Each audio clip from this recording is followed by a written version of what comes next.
subscribe. नन्ही सी आंखें और मुड़ी हुई उंगलियां थी। ये बात तब की है जब दुनिया मेरे लिए सोई हुई थी। नन्ही सी आंखें और मुड़ी हुई उंगलियां थी। ये बात तब की है जब दुनिया मेरे लिए सोई हुई थी। नंगे से शरीर पे नया कपड़ा पहनाता था। ईद वीद की समझ ना थी पर फिर भी मेरे साथ मनाता था। घर में खाने के वांदे थे पर एफडी में पैसा जुड़ रहा था और उसके खुद के सपने अधूरे थे पर मेरे लिए बुन रहा था। ये बात तब की थी जब दुनिया मेरे लिए सोई हुई थी। वक्त कटा, साल बढ़ा पर तब भी सब अनजान था। मैं फिर भी उसकी जान था। बिस्तर को गीला करना हो या फिर रातों को रोना, एक बाप ही था जिससे छीना मैंने उसका सोना था। सुबह फजर तक गोदों में खिलाता, झूलों में हिलाता, फिर दिन में कमाता, शाम में चला आता, कभी खुद से परेशान, कभी दुनिया का सताया था। एक बाप ही था जिसने मुझे रोते हुए हंसाया था। अल्फाजों से तो गूंगा था मैं, पर वो मेरे इशारे समझ रहा था। मैं खुद इस बात से हैरान हूं आज कि कल वो मुझे किस तरह पढ़ रहा था। अब्बा तो छोड़ो यार, अभी आ भी निकला ना था पर वो मेरी हर फरमाइशों को पूरा कर रहा था और मैं भी उसके लाड प्यार में अब ढलने लगा था। घर से वो निकल ना जाए अब उसके कदमों पे नजरें रखने लगा था। और मुद्दे तो हजार थे बाजार में उसके पास, पर कब ढल जाएगा सूरज उसको इसका इंतजार था। और मैं भी दरवाजे की चौखट को ताकता रहता था। जब होती थी दस्तक तो वॉकर से झांकता रहता था। देख के उसकी शक्ल में दूर से चिल्लाता था। जो भी इशारे मुझे आते थे उससे उसे अपने करीब बुलाता था। वो भी छोड़ छाड़ के सब कुछ मुझे सीने से लगाता था। कभी हवा में उछालता था, कभी करतब दिखाता था मेरी एक मुस्कान के लिए। कभी हाथी कभी घोड़ा बन जाता था और सो सकूं रात भर सुकून के साथ। इसीलिए पूरी रात एक करवट में गुजारता था। इसीलिए पूरी रात एक करवट में गुजारता था। पर वो बचपन शायद अब सो चुका था और मैं जवानी की दहलीज में कदम रखने लगा था। उसकी कुर्बानी को उसका फर्ज समझने लगा था।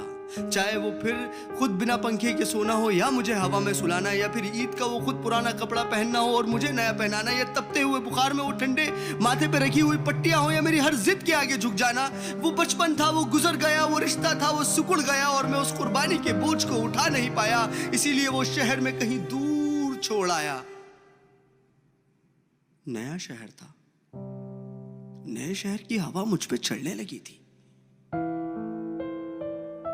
अपने बाप की हर नसीहत मुझे एक बचपना लगने लगी थी।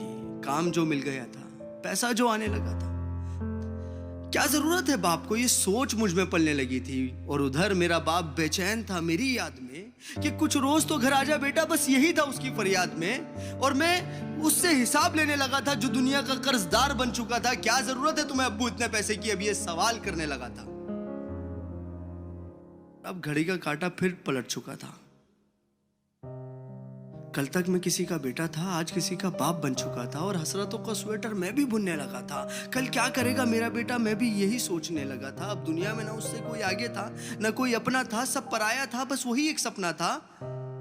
तब मुझ में एक जज्बात उमड़ने लगा था, जिस जज्बात से मैं हमेशा अनजान था कि कल क्या गुजरी होगी मेरे बाप पे। अब मुझे ये समझ आने लगा था, बेलोस मोहब्बत की मूरत होता है बाप। जो लफ्जों में ना बुना जाए और कलमों से जो ना लिखा जाए वो होता है बाप। जो रोते हुए को हंसा दे और खुद को माजूर बना के तुम्हें खड़ा कर दे वो होता है बाप। और ये एक मैसेज पूरी आवाम के लिए कि एक रोज तुम्हें एहसास जरूर होगा कि मसरूफ तुम थे, उम्र दराज वो होगा। एक रोज तुम्हें एहसास जरूर होगा कि मसरूफ तुम थे, उम्र दराज वो होगा। जिसकी उंगली का सहारा पकड़ के चला करते थे आज वही छड़ी का तलबगार होगा। और जिसके सदके में जी रहे हो आज, कल वो ना रहे तो क्या होगा।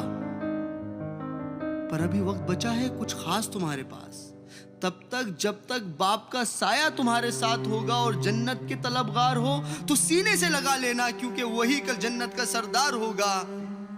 सब गिले शिकवे मिटा के चिपक जाना उसको, क्योंकि आज तो बाप है पर वो कल तुम्हारे साथ ना होगा। वो कल तुम्हारे साथ ना होगा। और मैं इस नज़म का कोई नाम रख नहीं पाया क्योंकि मैं बाप को एक लफ्ज में बता नहीं पाया।